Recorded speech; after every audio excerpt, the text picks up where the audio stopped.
Mambo yanahusiana na cryptocurrency, na hapa tunajifunza kuhusiana na maneno, baadhi ya terminologies au maneno yale misamiati ya kwenye cryptocurrency. Tunajua cryptocurrency ni pesa za mtandaoni ambazo tunazitumia, tukizinunua, tunazifanya kama asset kwa ajili ya uwekezaji, investment kwenye crypto. Kwa hiyo neno la kwanza hapa linaitwa FUD. FUD kirefu chake kinaitwa fear, uncertainty and doubt. Yaani maana yake ile hali ya mtu kutojua kitu gani ambacho kinaendelea katika ulimwengu wa cryptocurrency. Mfano, kuna mtu labda amenunua kuna coin. Kwa hiyo kwenye ile coin akawa hajui kitu gani kinachoendelea. Hajui kama hii coin ni nzuri au hajui coin ni mbaya. Kwa hiyo anapata a mixed feeling. Anaweza akaambiwa na mtu mwingine, bwana hii coin ni nzuri. Akikaa kidogo anaambiwa na mtu mwingine, hamna kitu, hiyo coin sio. Kwa ile hali ya yeye kutojua kitu chochote inaitwa fear, uncertainty and doubt. Kwa hiyo uncertainty, kwa wengine wanaita uncertainty, wengine uncertainty. Kwa hiyo haieleweki, yani una mashaka, unaogopa, una nini. Kwa hiyo mtu ambaye anasambaza hiyo hali ya hofu na mashaka, yeye anaitwa fada. Ndio mara nyingi watu wanatumia neno kama fada. Haya, neno lingine hapo ni FOMO. Hii inaitwa fear of missing out. Kwa hiyo FUD ni ile hali ya mtu ameshaingia kwenye coin lakini haelewi kitu gani ambacho kipo. Kwa hiyo anapewa mixed information. Huyu anamwambia coin ni nzuri, mwingine anamwambia coin ni mbaya. Mfano, labda kuna mtu amenunua coin mpya. Tunachukulia coin moja hapo mpya labda GMT. Kwa mtu mwingine anasema GMT bwana ni Ponzi scheme, achana nayo. Hiyo inategemea mtu mpya aje ndio wengine walipwe. Mwingine anasema hiyo ni nzuri, unaweza kupiga mahela. Kwa the end of the day hamna mtu anayejua hii coin itakuwa ni nzuri au mbaya. Kwa hiyo unapata taarifa tofauti kutoka sehemu tofauti zinakuchanganya, ndio inaitwa feed.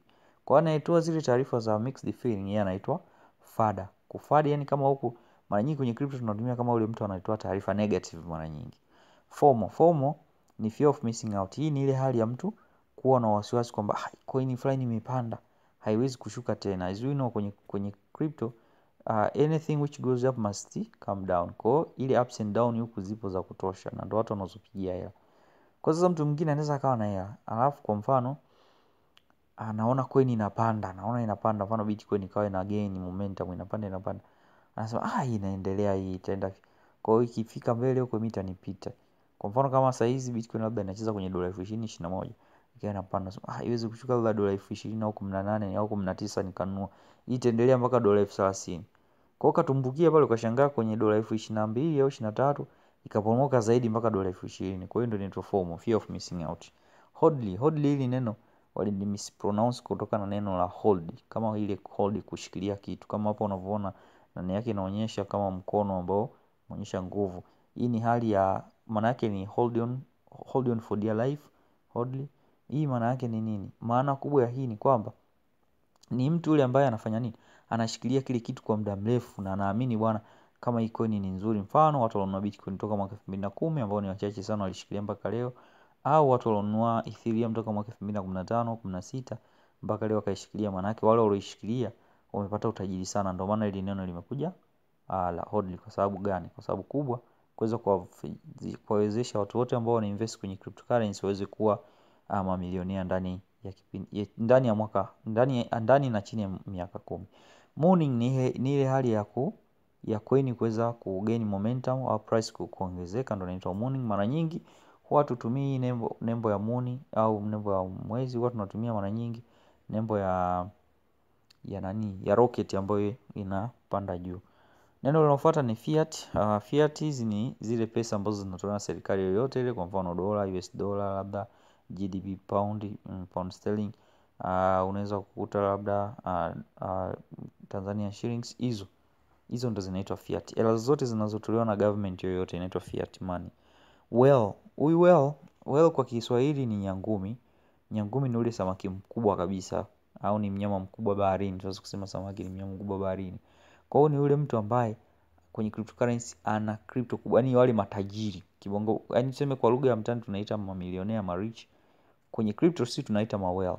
ATH ni all time high, kile kitu ambacho kimeshafika kwenye price ile iliyofika kubwa, lakini muda mwingine kwenye crypto price huwa inashuka. Kwa ATH ndio inaitwa all time high. All time high, the highest a coin has ever been. Kwa hiyo inaitwa all time high, kwamba coin imefika katika all time high yake ni kitu fulani. Mara nyingi neno huwa nalitumia wengine wakiwa hawajui, lakini maana yake ndio hiyo. Bullish maana yake, bull maana yake ni ng'ombe yule dume, au kwa Kiswahili fasaha wanaita maksai. Ile ng'ombe lidume, unajua mang'ombe madume mengi huwa yanakuwa na fuje sana. Kwa maana yake hii ni zile nyakati za vurugu. Hapa tunasema expecting the price will increase. Tunaamini kwamba hii price itaongezeka. Kwa hiyo kipindi cha bull, unaweza kusikia bull market au bull run, kwa hiyo yote inamaanisha kipindi cha cryptocurrency coin zinapanda thamani, hazishuki, zenyewe zinapanda, watu wanapiga mafaida. Lakini neno linaofuata opposite yake ambao inaitwa bearish au bear. Bearish maana yake ni expecting the price will decrease. Hii wanaita kama kudump, price inashuka. Haya maneno yanatumika kwenye hisa, yanatumika nayo kwenye crypto, kwa sababu functions zinazofanyika kwenye hisa na kwenye crypto hazina utofauti wowote ule. Hisa na crypto zinafanana. Utofauti tu ni kwamba hii huko ni kodi, ziku zingine nyezi ni hizo kodi za kuhusiana. In short, so code ni kodi, lakini zipo katika mfumo wa vitu, real asset. Kwa hiyo katika haya maneno yote nahisi, hebu niambie hapo chini ni neno gani ambalo ulikuwa ulijui na neno gani lingine ambalo unatamani kulijua, ili tuweze kujifunza humu.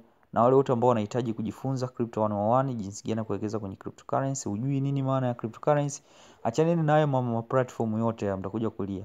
Njoni mwekeze huko kwenye real money, ambayo hamna mtu anayekuchukua hela zako na kwenda kukuhifadhia. Wewe mwenyewe ndo unajitengeneza, na mwenyewe ndo, kama unataka kutrade una trade mwenyewe, unataka kufanya investment unafanya investment mwenyewe. Tell me, niambie hapo chini neno gani ambalo la kwenye cryptocurrency ulikuwa ulijui au unahitaji kulijua kwa sasa hivi, niweze kukufafanulia. Kwa wale wote ambao hawajui kuhusiana na mambo ya cryptocurrency, karibuni. Kuna madarasa yetu yanaendelea kuhusiana na uwekezaji kwenye cryptocurrency. Njoni mpige faida ambazo hazina stress. Achaneni na hayo maponzi scheme platform huko, mtakuja kulia kila siku. Have a nice day. Karibuni guys.